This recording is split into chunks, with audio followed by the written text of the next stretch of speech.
Special Unit 2, which you've already sort of talked about a little bit. Yeah, we really got hung up on the Chicago part, which is, it opened 17 years earlier, Chicago. And I'm like, wait, is this what happened? Is this how it went bad in Chicago? This is what happened. And the opening was getting me closer to that for a while, because then there's Kate, little girl Kate. Yes, standing her as a child. They're standing next to a window, looking out. Then her mom comes by, gives her the full name treatment. Yeah, because it's time for dinner. You got to get in here and eat. Yeah, she's like, there's nothing out. You say there's nothing out there. She's like, there's nothing out there. And then as she walks away, it's like, wow, Monster Claws. I'm like, nickname. Monster hands on the windowsill. Cut to intro. Yeah. Yeah. And so now we're in the cop car, where she's basically talking to her version of Stanky. Yes. Yeah. Stinky. This guy could be Stinky. Is it Stinky Pants? No. He's just normal Stinky. Yeah. She's talking to Stinky about how these 11 kidnappings all follow the same pattern. And happen in the same area. And he's like, no, this fuck your pattern. He's like, fuck you, I don't care. He basically is like, no, just because all those things match up doesn't make it a pattern. Fuck you. Yeah, his willful disregard for what is clearly a pattern is very amusing. It's not like it's like... It's like they're all set up in an X that goes across. Well, no, not even that. Specifically, they were all captured with in low densely populated areas with out of a east-west facing window. Like the windows were facing a specific direction. Uh-huh. He's like, nah, fuck you. It doesn't matter. None of that matters. And in a specific area. So it's like these 3 blocks or whatever. And he's like, just quit looking into things too hard. You're a cop. You're like, what are you talking about? That's what cops are supposed to do. And so then we see... but yeah, it's just it's obviously just like a reflection of the... You have to... You say it. Yeah. You say you don't believe the obvious. Yeah. And so then he's like, he fucks off. He's like, it comes almost over. I'm going to go catch the L train.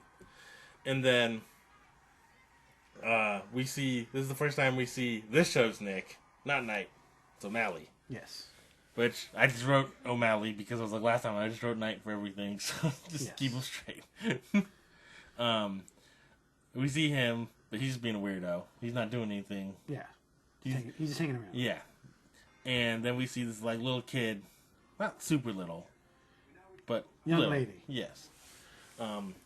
With paper bag. It's practically baguettes. Yeah, this thing. Yes. And she's walking. And she goes into this building. It's like an abandoned building, it looks like. Yeah.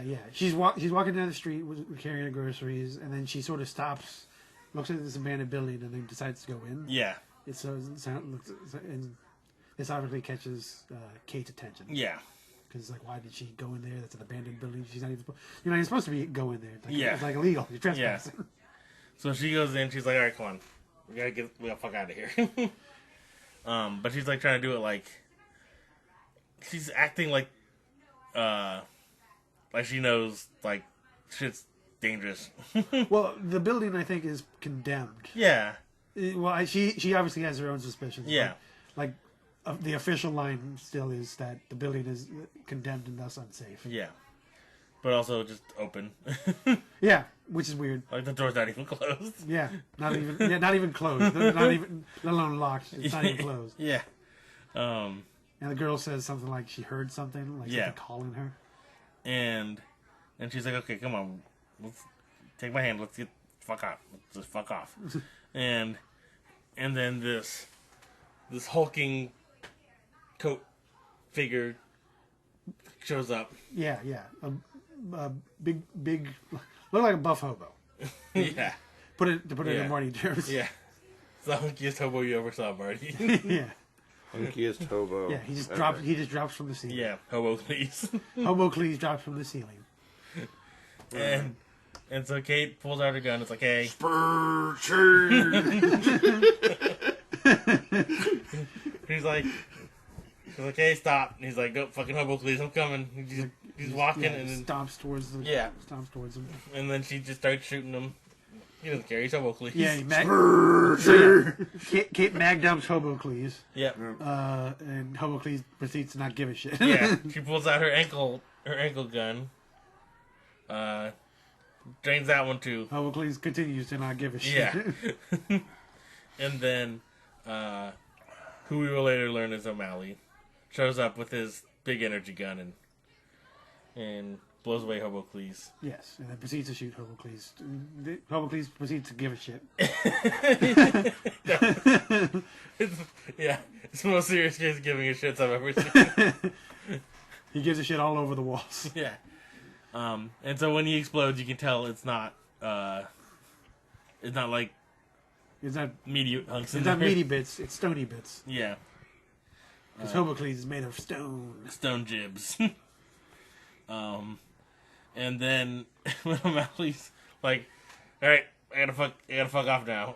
He's like, you better think of something good. Yeah. Kate is obviously confused because he's like, who the hell are you? Why do you have that weird gun? Yeah. What the hell was that? And O'Malley just leaves and says, whatever, I'm out of here. I did my job. Yeah. Something special unit too. No, I don't think he says it. No, not then. Just fuck you. Yeah. Because he's like, what am I supposed to tell them? He's like, you better make it good. He just fucks off. And also, what is it? Little girl gets snapped. Yeah, when this is all going down, the little girl backs up, and then she backs up to a window. Yeah, she in classic horror movie scenario, she puts her back to a boarded up window. In which case, hands they unlike the usual thing, they don't grab and pull down; they grab and pull up. Yeah. And then fly away. Yeah. And so and after that, Kate's like in front of it's like cop court martial. Yeah, they're like, what the hell happened? What were you doing? There's so many questions. Yeah. What happened to all your bullets? Just an average day where you completely unload a gun in the street. I mean, it is Chicago. And she's sticking to her gargoyle story. Yeah. And they're like, you're fucking crazy. Yeah, remember when he said that there was a sea monster? And she's like, there was a sea monster. And like, yeah, you said that before. Just like you said how how the evidence went missing. And she gets suspended. And they're like, pending termination, pending review, blah, blah, blah. Stuff. And she goes outside. O'Malley's there. And she's like, fucking you dickhole. Yeah, fuck you, asshole. Go in there and tell him I'm not crazy. Yeah.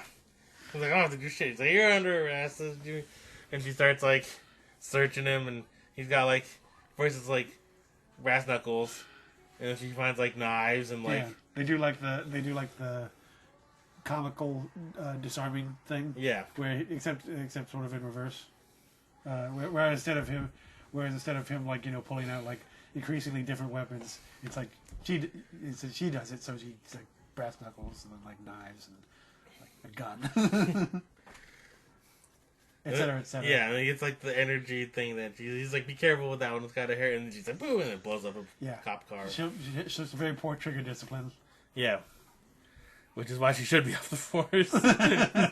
And yeah, blows up a van or something. Yeah. And then she gets to the his at that point he says, just look at my wallet. Yeah. And he's like, oh, special unit 2. And so he takes, and then they're like, oh, okay, that's blah blah. So then he takes her to the station. To the station, which is disguised as dry cleaner. Well, it's not even disguised, because it's like They're actually dry cleaning. Yeah, I shouldn't say disguised. It's front. The front is a dry cleaning. Yeah. It's not behind, it's underneath. Yeah. And between the dry cleaner thing and the vampire thing, I was like, did Charles Stross watch this show? Laundry files things here. And so take him down there, take their captain. Yeah, of course under the and their thing has like a weird, almost Men in Black vibe, except rather the clean sci-fi aesthetic. It's more like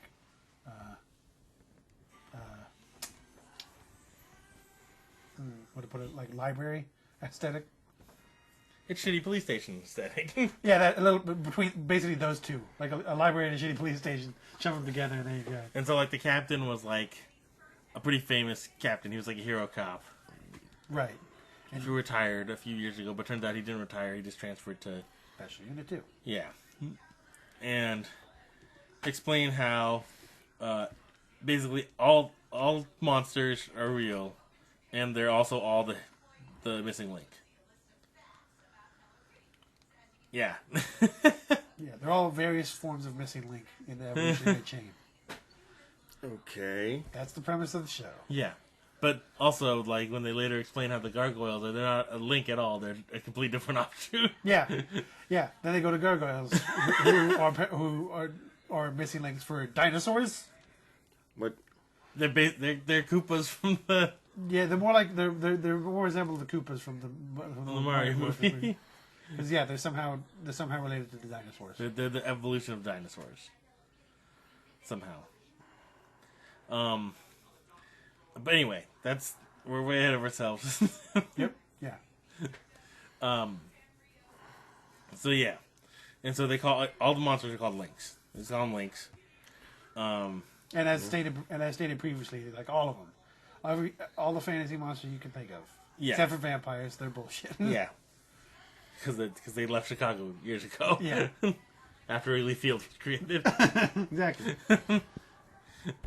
And then she's confused by all this. And then the captain proceeds to execute a midget in front of her. Yeah. She thinks it. I'll show you how real this is. This midget. She thinks it's crazy, and he's like, you see crazy shit all the time, because she's seeing crazy shit all the time. You see things that other people don't. Yeah, that's the whole thing. Yeah, that's I was getting that, but the aforementioned sea monster and the gargoyles just now, and other stuff too. Mm-hmm. Yeah, actually, she mentioned. I don't know if she mentioned now. No, it's but later. That she saw the gargoyles before when she was little. I don't remember where. No. It's later. It's later when the guy's explaining the 17-year cycle. Oh yeah. She mentions that. But yeah, it's later. So yeah, he proceeds to execute a midget. By which I mean a midget just he's like okay, it's time for initiation. So a midget just jumps. A midget jumps out of the door with an axe. No, he pulls out his gun. Yes, he does he that. Presses the button, and a door opens, and a midget charges out with an axe. And then he shoots. And again, mag dump. This still loves mag dump. And he puts a new one in and just yeah, he does it twice. Yeah. And then he falls, and then the midget falls over. That's what happens. And then credits. Wait for it. So then he gets up. He's like, "Oh, you're gonna pay for this. It's not a midget. It's a no." Yes, the worst of all. Yeah. The midget just gets up and literally brushes a bunch of spent bullets just clatter off. Yeah. It's whatever, fine. Because apparently they just don't care about bullets. Yeah. And it's also the midget is the Seinfeld midget to loop this all together. Yeah. He's one of the other. He takes up one of the other apartments in the Daredevil, the Daredevil Night Building. Newman? Who would Daredevil's Newman be? I mean, it could be him. If he's in the building too. It works pretty good. But Not also, bad. It's not like, bad. no, it's not. But see, the thing is like, wait a minute, Daredevil does have a fat guy nemesis. Also true. Also true. So, I mean, there's options. Yeah.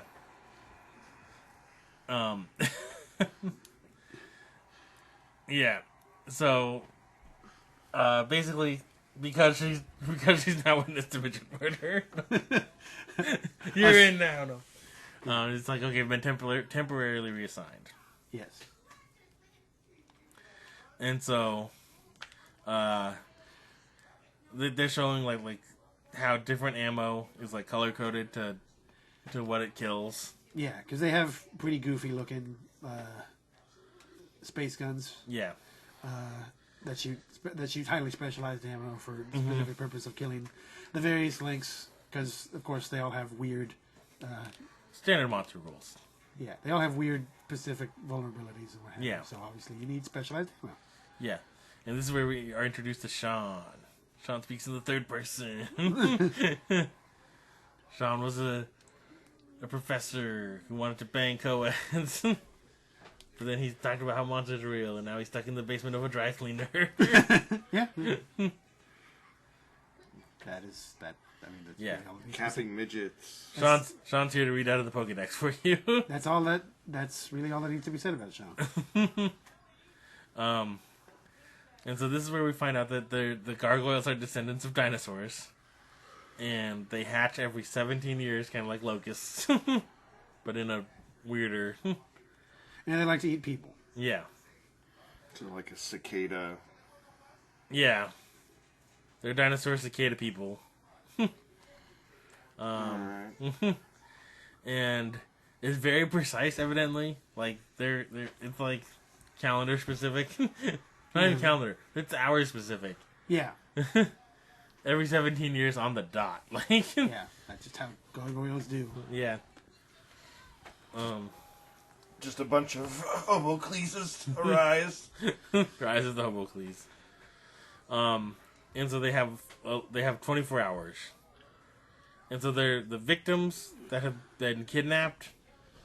They're not dead. They've been kidnapped for the baby gargoyles to eat. Yeah, because they need them in the nest so that the baby gargoyles have something nice to nosh on Yeah. when they wake up. Yeah, you wake up, you want to get a bite to eat. Makes sense. And so now we know they're on a clock.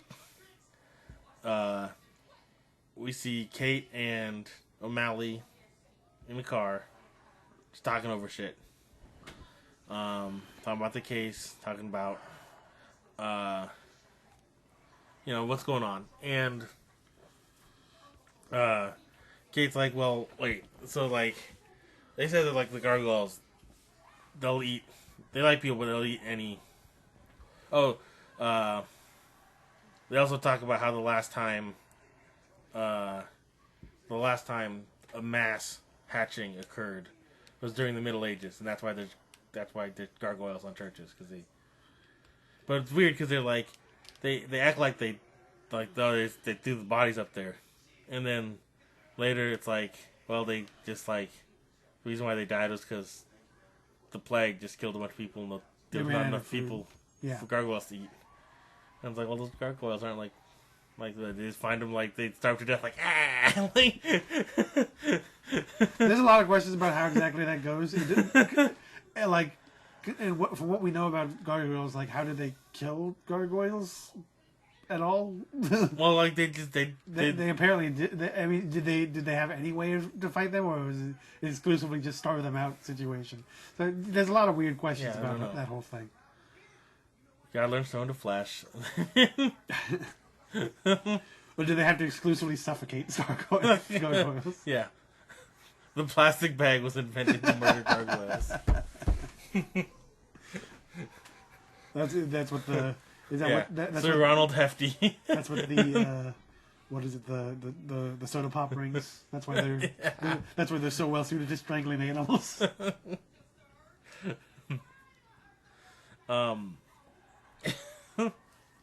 Yeah. So she's like, wait, so if it's only people getting kidnapped, but like links, like there's no reason why they wouldn't eat links. They said they eat any damn thing they want. So why isn't any links being caught in this? Sounds like they know like how to avoid this. So why don't we talk to some links? And O'Malley's like, yeah, he fucking sounds like got a good point. And yeah, I mean, we did forget to mention something. We'll mention when it comes back around. What, the partner? No. So they go. Well, at first they pull up to like an abandoned building. There's the kids with the house, and O'Malley pulls a kid over, and I'm like, does O'Malley have like street rats too? Is what the hell? Oh, that scene, yeah. Yeah. That scene is kind of weird. It's weird, and the kid's like reluctant. Makes it even weirder. He's like, I'm not supposed to. He's like, here, just hang on to this for me. And he gives him like an envelope, like a fat envelope. Kid runs off, and then they don't talk about it there. They treat it like a name in Forever Night, never to be spoken of. Never to be uttered aloud. Yeah.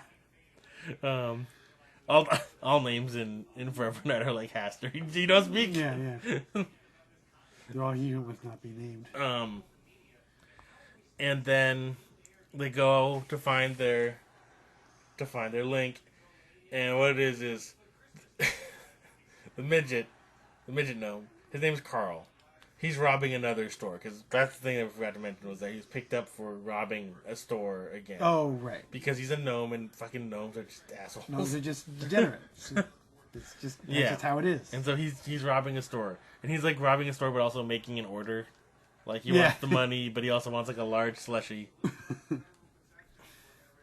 Standing there with a ski mask and a gun. Yeah.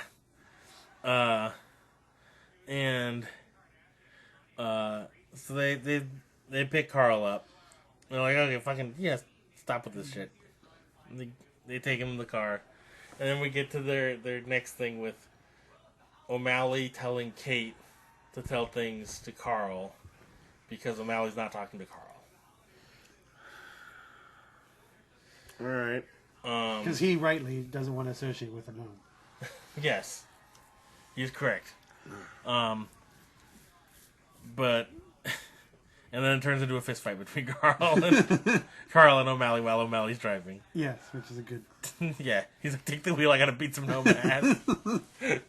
priorities. Yeah. No, it's because it was because of something to do with a stripper. Well, it's because Carl like intentionally pisses off O'Malley. Yeah, that's as much as possible. Yeah, and O'Malley O'Malley is a very irritable, surly person. Yeah, so it doesn't take a lot. Yeah, and so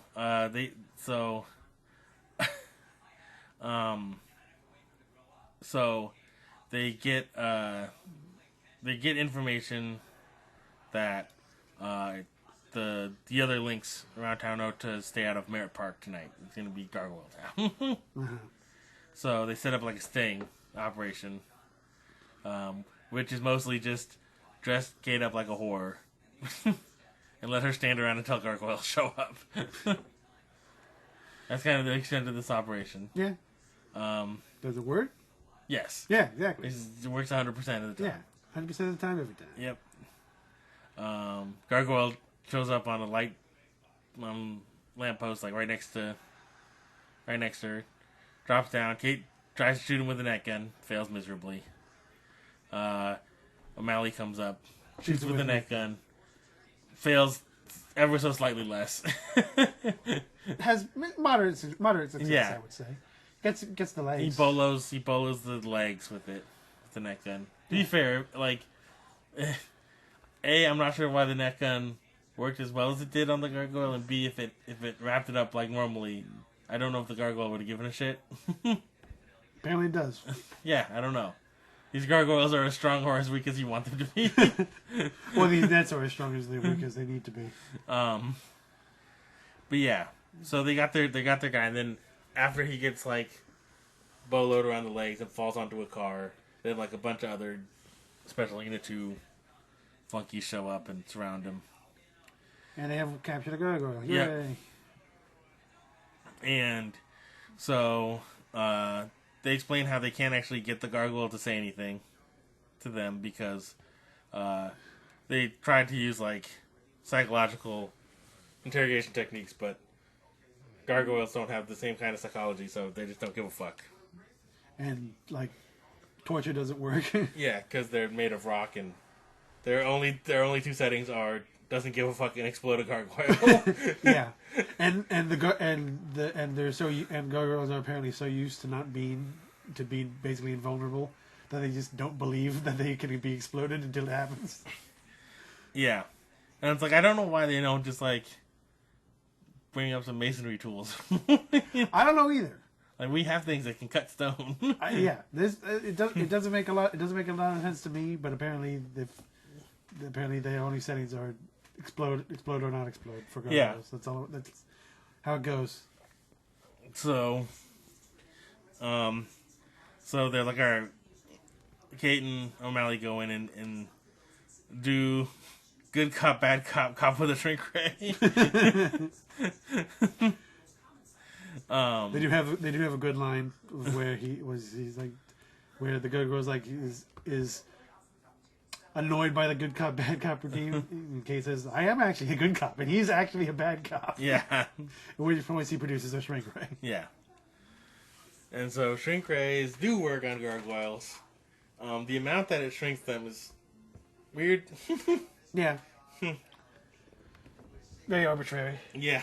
Because the first setting, it's like, it basically reduces him one size category. Yeah. He goes from a medium creature to a small creature. Yeah. The next shot gets him a couple size categories, though. Yeah. He goes from child size to like D20 size if we're using this particular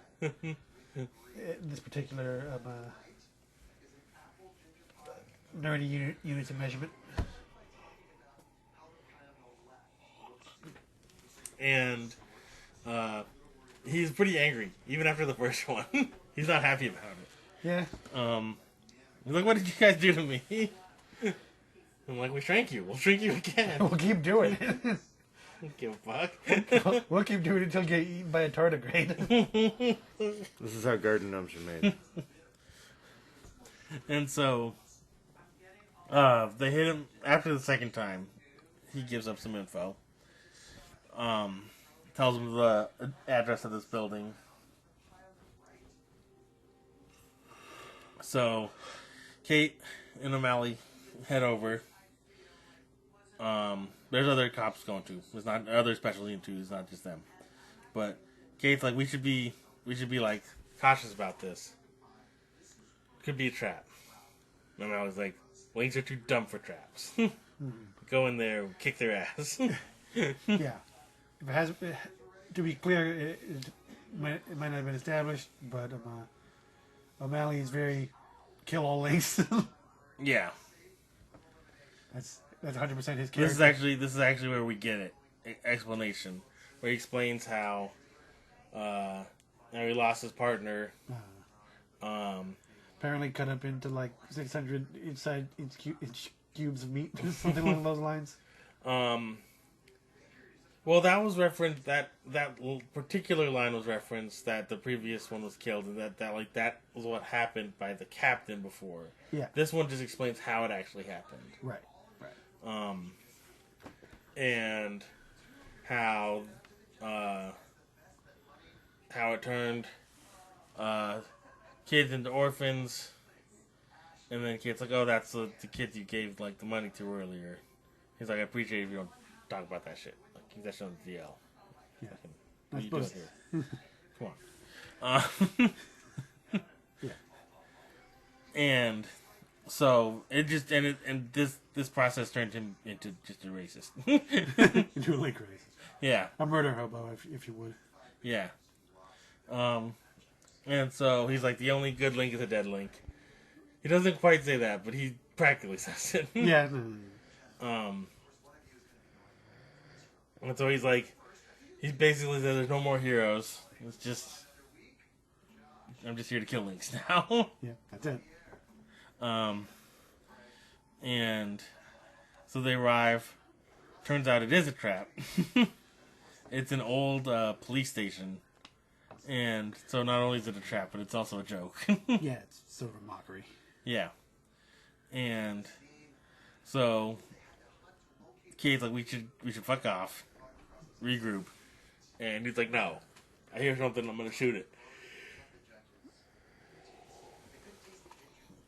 And then O'Malley gets grabbed from above. He gets sucked up into the vent, into the diehard hole by gargoyle claws. And like the little shrunken gargoyle, before that, he's like mocking him. He's like, ah, fuck you guys. My brother's gonna kick your ass. Yeah. Which point O'Malley kills him. Yeah. Because again, he's just here to kill Links. Yeah. Really not the guy you want to taunt. And so yeah, O'Malley gets yanked up into the ducts, and then and Kate gets out of there. yeah, and later when she's being debriefed on it, she's like, yeah, whatever grabbed him was much bigger than the one we grabbed earlier.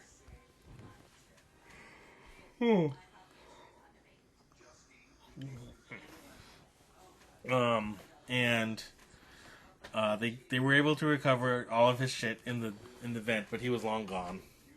And they found 3 piles of dust. Different kinds of dust, but they were dusts. Is that what baby gargoyles are? It's just Dust piles. just dust piles. They have to be watched over so nobody comes back with like a dustbuster and takes them out. Is that the origin of Dust of the Wind? Dang old dust in the wind, man.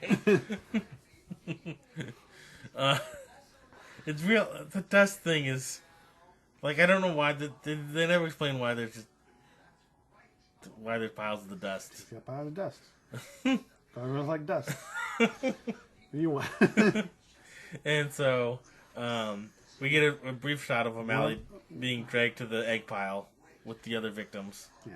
Just kind of throw him at it. We know one of the piles is gargoyle piss. One of them is gargoyle jizz. That's as far as I can tell. Well, so that makes you know. No, over there tasting it like Carl. Yeah, that's what I'm assuming. I'm assuming that's part of why I'm assuming that's the case, because obviously a gnome would be a degenerate enough to do that sort of thing. It all tracks. So, yeah, they're like these 3 weird piles of stuff. Kate's like, oh, we should bring in Carl for this. See what he knows. And so since Carl's a gnome, he just knows earth things. Yeah. So he just tastes it. He's like, oh, this one's silica. And he tastes, I can't remember what the second one was. Micah, I think. Yeah, Micah. That was Micah. And the third one, he's like, bah! Just gargoyle jizz. No. The third one is just carbon. Yeah, just straight carbon. Yeah. And so, like, it's weird that there's those, like, where would those 3 things be? And they're like, well, it's weird that carbon would just be like that. Like, it's not. First, she's like, where would we find carbon? They're like, everywhere. He's like, yeah, but like this. And they're like, yeah, like, this is kind of, it's pretty rare because it's like, it's just carbon. It's not like carbon with other shit. Yeah, I believe they said like kind of coal. Yeah. And like expended coal. Yeah, it'd be like basically like what soot would be. Right. So like, pretty much it has to be at a coal plant is what they figured. And so they look for they go to look for what coal plants are in the area because there's not many. And so we see the big bro gargoyle giving his racist speech to to O'Malley. How the gargoyles are the superior race because they're descended from dinosaurs, and dinosaurs are superior to monkeys. Yeah, that's his argument. Yeah. And meanwhile, the eggs are they're kind of starting to hatch. Gargoyles they need lemons from and stuff. And, like, but the way gargoyle eggs hatch are kind of interesting because, like, a claw, like, comes out and just starts swiping at things out there. And if you get in the way, it's your own fault. And so O'Malley uses the claw swipe to break his bonds, and then his first idea is to punch a man made of stone in the face. Not a very good idea, but he's all out of ideas after that. And he just kind of gets his ass kicked for a while. Kate and the captain pull up to like this coal plant, and it turned out that the coal plant had been demolished, but the records hadn't been updated to show that. So there's no more coal plant there. And they're like, oh, fucking, this isn't... Obviously, they're not here. So we're back to square one. She's like, well, look, we should go down to these tunnels. Like, this manhole cover is, like, on backwards. And the captain's like, or somebody's put it on that way. That's a stinky impersonation. No, yeah, that is... It does seem weird how dismissive he is. Yeah. And so he's like, yeah, it fucking doesn't matter. O'Malley getting his ass kicked a bit more. He's found like a metal pipe and he's hit the big bro and didn't matter. Yeah. He's like, do you even lift, bro? And he, like, bends the pipe and throws it away. Yeah. And then Kate shows up. She comes down the manhole covered thing and throws him a gun, and Mally grabs it. Shoots him dead. Yeah. But because he's the big brother, it took a couple rounds. Like, the first one was like, whatever. I'm Gargoyle. The second one, bah, fucking dead. And then then he does like the District 9 with the flamethrower. Yeah. I don't know why the flamethrower works on gargoyle eggs. But apparently it does. They also evacuate all the space. No, they don't. They don't show that part. No, just kidding. He's like, it's a pop, pop, pop. Yeah, it is weird that he just put his flamethrower to a bunch of stone eggs, but whatever. Yeah. They know their business. I'm not going to tell them what doesn't work. So, yeah. And then we go back to the, like, Kate has a follow-up hearing with the tribunal people. And so the lead guy is like, yeah, he's fucking relishing the fact that he gets to fire her. He's like, I got your sealed results here from the board. And he opens them like an asshole. So he says right here, you're promoted. Yeah. That is kind of funny. Yeah. He's like, you're promoted and transferred to Special Unit 2. Yep. And everybody's like, Rumble. yeah. And so yeah, she's been permanently transferred now.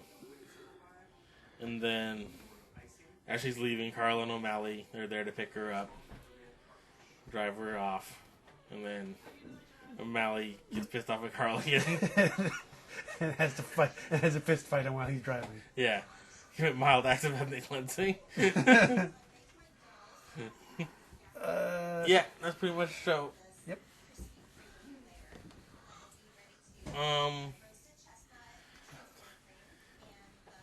If I had to go for one to be a successor to Knights, out of these two, I'd lean further towards Forever Night.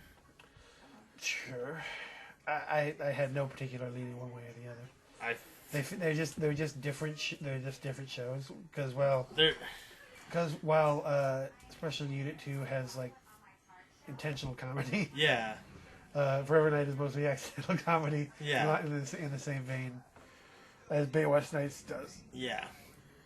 It's weird because you really, really don't realize how special of a show Baywatch Nights was until you try to find something to replace it.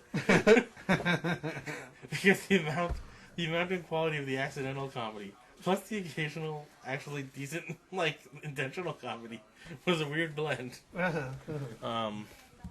Yeah,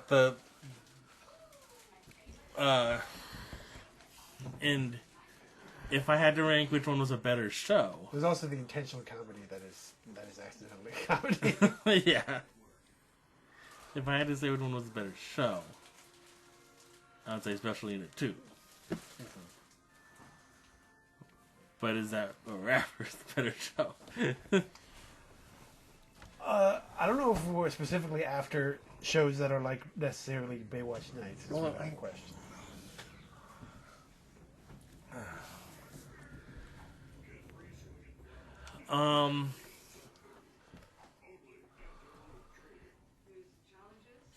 I know. I feel like there was less.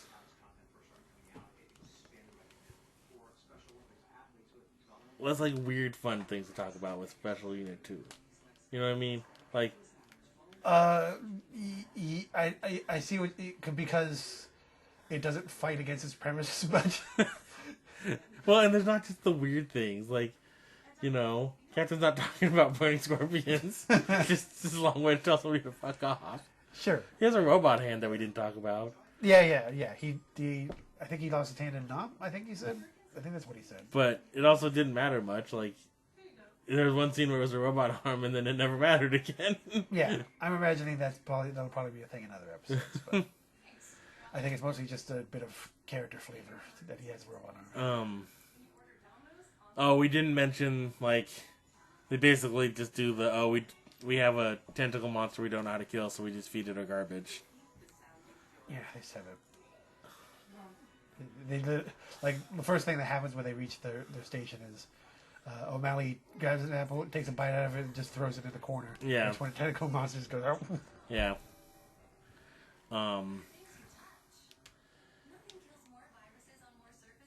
Yeah, it's like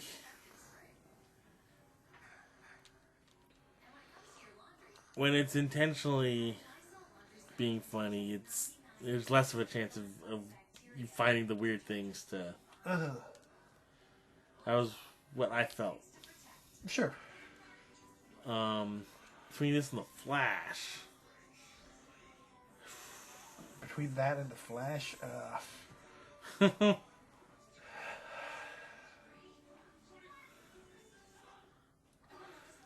taking into account Flash's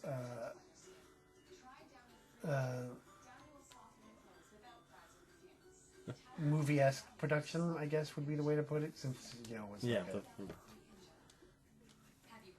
since it was considerably longer for the pilot. Yeah. I would give the edge to Forever Night. Like the thing is if we watched The Flash, we would know the people's names. We will never know anyone's name. I think we'll eventually figure out the We'll names. figure out some of the main names, Yeah. but every time they introduce a new person, you think they're gonna tell us their name. I think that's part of the charm. I mean, you're already gonna make up their name for them anyway. I mean, I already decided one of the characters' name is Stanky. Because I think he was referred to that initially. And Possibly. I could be wrong. I could have misheard what he said entirely. But that's I don't care. We changed everybody's name because we didn't remember any of them because they didn't say it until halfway through. The only character we know is Nick Knight. Yeah. Oh, and amusingly enough, Dr. Dave. no, well, Dr. Dave, and also comically enough, LaCroix. Yeah. So I gotta say, that LaCroix joke in the bar was a banger. no, it's a good joke. I like it. So yeah, if it was between Flash and Forever Night, I vote Forever Night. I feel like that's a good choice. Yeah, it was almost like Special Unit 2 was a little too good for what we're looking for. You know what I mean? I don't know if I rate it quite that highly. I'm not saying it's great. No. You said you love it. I just say like He's the Emmys and the Oscars. And the winner for unloading full rounds into midget. You're saying it's too competent to show. It's not run by a cracked out teenager. yeah. He came out later. Marty wrote it in his teens as opposed to when he was like 12. Forever Night is also distinctly like it does help that it is more of a contemporary to Baywatch Nights. So like it felt just more like it was like what people were wearing and stuff. Sure. And like one of the best episodes of Baywatch Nights was the vampire episode. It's true. That also, I did also consider that as part of my. That does weigh into the whole thing. Now, we the ability for me to make comparisons between it and Women of Darkness. I mean, it makes comparisons of itself, really. It doesn't have to. It doesn't. It's not something you have to try to do. No. It just you throw vampires in an urban setting and that happens. Yeah, but it doesn't.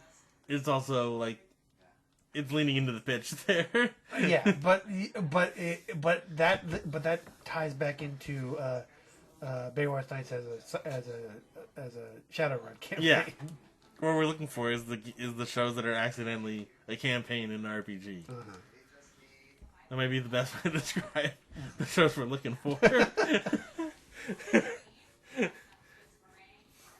Because like nobody's actual RPG campaign is Lord of the Rings. Nobody plays that. No. They might play like. They might attempt to. They might play like Bakshi's Lord of the Rings. Like some parts are just completely different style than other parts. Well, I know there is a webcomic where they just took scenes from Lord of the Rings and it like did D&D-esque banter like over top of it, and then when they were finished with that, they just took Star Wars and did D&D banter over it, and they're like, "This is just the same. This is just the same thing as last time, except now it's in space. You jackass! Fuck you, DM." Oh, sure, we have laser swords now. Pew, pew, pew. Listen, if you're holding the laser, then red is bad and green is good. But if you're shooting the laser, green is good and red is bad.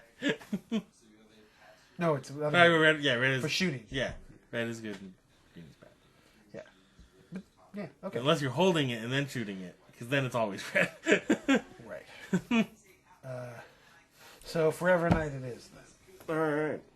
I wanna be forever. Did we choose Forever Night just because it ended on a cliffhanger? We want to know what happens next. I don't want to say that weighed into my decision making. It might. I don't feel that it did, but I can't say I'm without my biases. Yeah, I mean, at a certain point, I wasn't sure if I cared what happened next in the plot. I just wanted to know what they were gonna do next. Well, I had a feeling what they're gonna do next, but it was like I sort of just wanted to get it over with. The funny side effect was, I don't know if you watched Special Unit 2 on the same video I did, but the video was like 50-something minutes long, and I was like, "What? How long is the episode? It feels like it's going to be over soon," and it just has like 10 minutes of the next, which is more Special Unit 2. I can't remember if it was the same episode, just the beginning again, or if it was like the next episode that they were showing that day.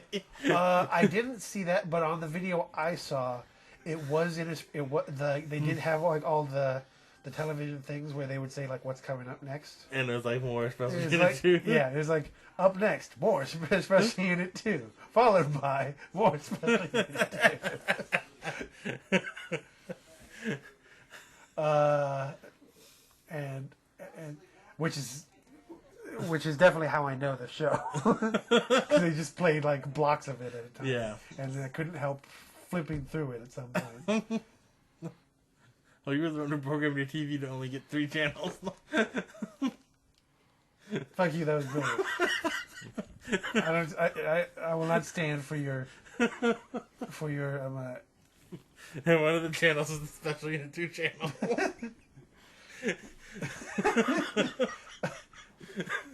To be fair, there were like 3 channels, I think, at that point that were the Special Unit 2 channel. I don't think so. I just think you just thought there were more because you only had 3. Well, I mean, they probably licensed it for like 50 cents. And No, I'm pretty sure it was like on like simultaneously on Fox, UPN, and FX is what I'm saying.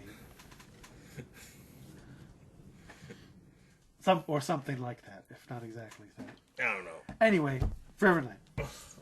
Yeah. We can judge the to be continued episode on the next one. Yeah. Just treat it as one big episode, perhaps, or whatever. Well, see, this time we well, I mean, to be fair, we always with both Baywatches, we treated the first episode of both seasons as just a 5. That's where we grade everything else in comparison to. Yeah. So it changes nothing anyway. Yeah. I'm assuming this is that we're treating it as 5 for the moment anyway because of our dumb shit grading scale. Yeah. But how many gangrels out of an Nosferatu?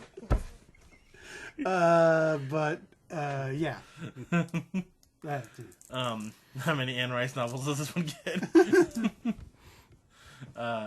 So what we have the unique opportunity to do here is grade the first 2 episodes against each other to set the curve. That's a good point. Instead of just assuming this is the middle point, because everyone knows the first episode is dead square in the middle of every episode of TV. Which is never the case. It strangely worked for both seasons of Baywatch Night pretty well, though. It was closer than it should have been. It had no reason to be as close as it was. This is the worst. It shouldn't have, but it did. Such as Baywatch Nights. I mean, generally the pilot is the one that has all the budget and stuff. So usually the first episode or something is usually the one that most of the money went into. It has polish because they had to sell it, and they had time to do it. Yeah, too. There's no rush to crank out another episode next week. It's usually either that happened or the show had no idea what it was going to be when it was good, and so the first episode just absolute horse shit. Right. Well, like Next Generation. Yeah. Classically, it took a while for that to get started. Yeah. The whole first season is just. It took him a while to just put the earplugs in when Gene Roddenberry was in the... Listen, we need space Africans. Because that's why I can't, I don't get the whole British model. Like, it feels like when British shows, they don't ever get a chance to find their stride. Because they get 27 episodes. Oh, that's true. Yeah. Yeah, I mean, I don't know. And then once again, British being inferior. Yeah. And they're like, no, we just never made the patent. I was like, no, I don't think so. I think that you guys had a premise and then you quit before the premise found itself. And sometimes that's still a good show comes out of that, but I mean, it's not like the American model doesn't have its flaws. The no. ability for a series to just continue on for eternity. Yeah. Has its own flaws. But the ability for the writers to figure out what a show is actually about is pretty valuable, I think. Yeah. And let the actors contribute to the character more, because sometimes you write a character and the character makes sense as how you wrote it, and then once the actor gets with it, it becomes something different, and then you have to change how the character goes. That's also true, yeah. Because like with The Office, the first season, Steve Carell was more like the British Office character. What is it, Ricky Gervais's character, right? Yeah. Yeah. And then he changed, and then it became something completely different, and that's when it found its stride. Yeah, yeah. And it's like when the American Office stopped trying to be the British Office. Yeah. Was a definite point in production where it became its own thing, and not just a less good knockoff. Yeah, and like with like Game of Thrones, when they found that the characters had they had changed some stuff because of how the characters came to life with those actors. Some of the changes they made up to the middle of the series and a little bit beyond the middle of the series made things better than how they were written in the book. But then they were out of the stuff that was already written and had an outline and didn't have the freedom to course correct to what they had written to, but also didn't have any base to right the ship, and then it just all fell off the rails and shit itself. No, that seems pretty accurate. So yeah, so what I'm saying is Forever Night is the Game of Thrones of British TV. It's a funky phantom of our time. Yes. Should we have watched Funky Phantom? No, we shouldn't have watched Funky Phantom. It's not too late. You can just binge watch Funky Phantom. Every episode of Forever Night is followed by a Funky Phantom chaser. And so what? So when we eventually get to whatever one of the other series, that doesn't matter. Doesn't matter. Well, Thunder in Paradise gets Jabber Jaws. I was gonna say it.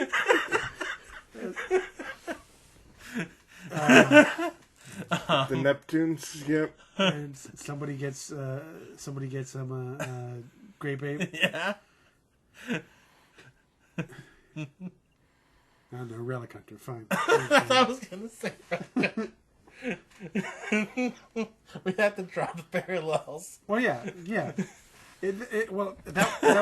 Considering she's in the jungle all the time, and you got a big gorilla, equally large breasts. It's not gonna work. And so Cleopatra is going to get wacky races. Is that... Yeah, that makes sense. That's what I would like. I would like if I'm forced to watch Cleopatra 25, then I think wacky races would really cheer up my day. just not as much suicidal thought. I think that's how you combat the urge for death. The call of the abyss. But I mean, it's just you. It's like while the credits are playing for Cleopatra 25, you just think, oh man, I should just get all the blood out of me. I just don't want it anymore. And then the Wacky Races theme song starts playing, and you're just like, you know what? Wacky Races is on. Maybe life is worth living. You know, Nightman and the Herculoids sounds like it would be a show. Hell yeah, it would. Hell yeah, it would. What you do is, you know, like how how the cartoon shows used to be, where it'd be split into the segments, and like you get a Garfield, then you get whatever that farm show was, and then you get a Garfield Chaser. Right. So that's how all of And these... they would package like Harvey Bird, and they would not Harvey Bird, Birdman, fucking Harvey Bird. They'd package Birdman and Herculoid together. Yeah. Just like, yeah, I know. They're just like, it's so hard to say Space Ghost and not follow it with the Coast to Coast. Exactly. That's what you do. Did you watch Space Ghost Coast to Coast and then watch Space Ghost? That's not bad. I don't hate that. Well, or you watch like whatever show. I'm out of shows. I'm just Viper. Why not? You go Viper to Space Ghost, and then you just watch Space Ghost, Coast to Coast, and have a good time.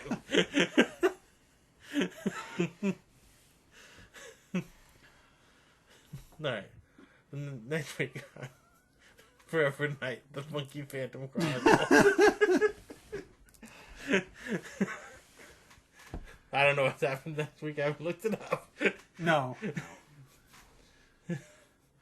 Well, here's the thing: is there's no point in doing the what's happening, in doing the what are we going up against next week? Yeah, no, with Forever Night. No, it's always Vampire Cop. Sweet. What flavor of vampire cop is it? What flavor of LaCroix is LaCroix?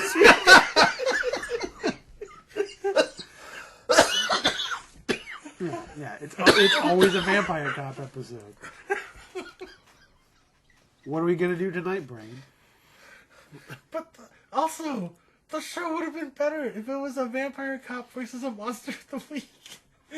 Yeah, no, you're right. But I'm betting that's not gonna happen. No, he's just fighting a flavored water. It's just vampire problems. It's gonna be all the.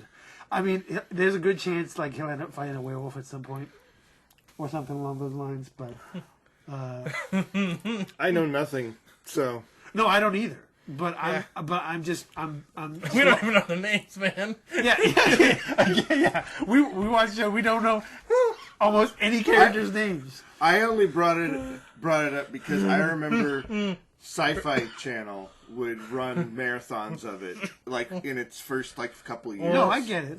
Because they had to counter program against Special Unit 2 on all three of the channels. Oh my god. I chose all the channels I chose to watch. I know. The only channels worth watching. Otherwise, It was like I remember Comedy Network would run like soap marathons, and and Sci-Fi, because it came up about the same time, it would run like Forever Night marathon. Yeah. Well, I mean, the show says forever, so you gotta watch it forever. Yeah. An endless parade of nights. Yeah. or 44 episodes. Again, you don't have to tell me. That was Sci-Fi's model for the longest time. Yeah. And it sort of continues to be their model. They just have a bunch of shit. I haven't gone back to look at Sci-Fi. Because there was a good long while it was like the Farscape channel, and it was the SG1 channel. Yeah. It was first Farscape, and then Farscape and SG1, and then SG1. It just turned Farscape into SG1. Yeah, it was a conversion between the two, and then there was also space for other stuff and the various movies that they would shove in there. Yeah, Chupacabras, your ice spiders, what have you. I think it was the Chupacabra Deadly Seas. That's right. Right. Where Chupacabra's weakness is team. The Cube. Chupacabra Dark Seas. Yeah. My hypothesis is that Chupacabra Dark Seas is a much superior type of film to the Sharknado. Anyway.